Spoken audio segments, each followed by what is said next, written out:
सीताराम ने जय श्री कृष्ण बधाने स्वागत है तमारू मारा रंगीला भालनी रसोई में। आज आपणे बनावीशुं लीला मरचानुं एकदम स्वादिष्ट शाक जे नाना मोटा बधाने खूब ज पसंद आवशे अने फक्त 3 થી 4 मिनिटमां आ शाक बनीने तैयार थई जशे। अने घरमां शाक न होय त्यारे तमे आ रीते बनावीने मरचानुं शाक तैयार करी शको छो। तो चालो आपणे बनाववानी शरूआत करी लईए।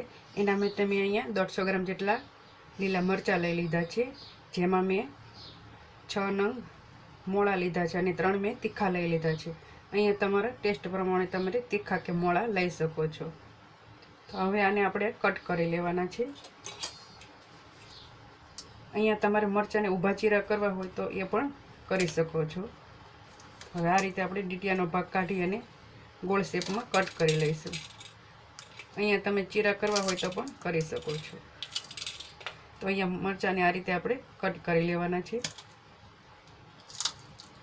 तो आ रीते आपणे बधा मरचाने कट करी लईशुं। अहींया तमारे आ बीनो भाग काढવો હોય तो तमे काढी शको छो, पण હું એટલા બધા तीखा નથી એટલે હું કાઢતી નથી। मरचाने आपणे कट करी लीधो छे। तो हवे एनो आपणे वघार करीशुं। तो अहींया कढ़ाईमां હું 2 चमची જેટલું તેલ એડ કરું છું। અહીંયા મેં મોટી 2 ચમચી જેટલું તેલ લઈ લીધું છે। तो तेल આપણું ગરમ થાય એટલે એમાં આપણે અડધી નાની ચમચી જેટલી રાઈ એડ કરીશું। તો રાઈ આપણી સારી રીતે ફૂટી ગઈ છે। તો એમાં અડધી ચમચી જેટલું જીરું એડ કરીશું અને ચપટી હિંગ એડ કરીશું અને આપણે જે કાપેલા મરચા છે એ એડ કરી લઈશું। मरचाने આપણે સારી રીતે તેલમાં મિક્સ કરી લઈશું।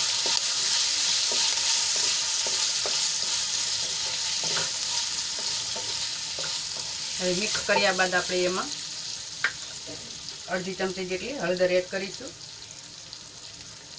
અને સ્વાદ મુજબ આપણે મીઠું એડ કરી લઈશું।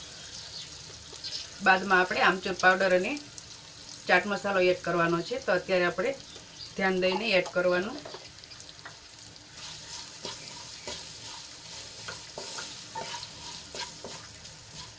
हळदर अने मीठुं एड कर्या बाद आपणे एने सारी रीते मिक्स करी लईशुं अने ढांकीने एने आपणे 1 मिनिट माटे थोड़ाक सॉफ्ट थवा दईशुं।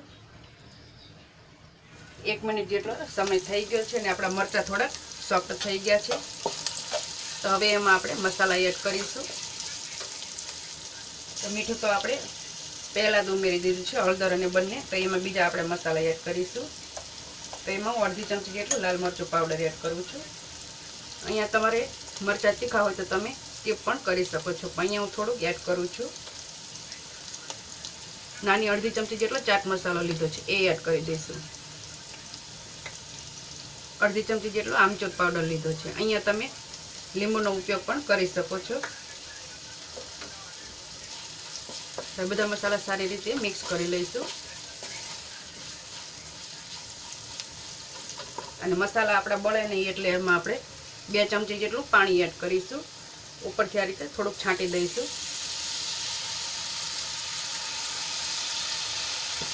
અને મરચાને આપણે મિક્સ કરી લઈશું અને ગેસની આંચ આપણે એકદમ ધીમી રાખવાની છે। હવે ઉપરથી આપણે 3 ચમચી જેટલો બેસન એડ કરીશું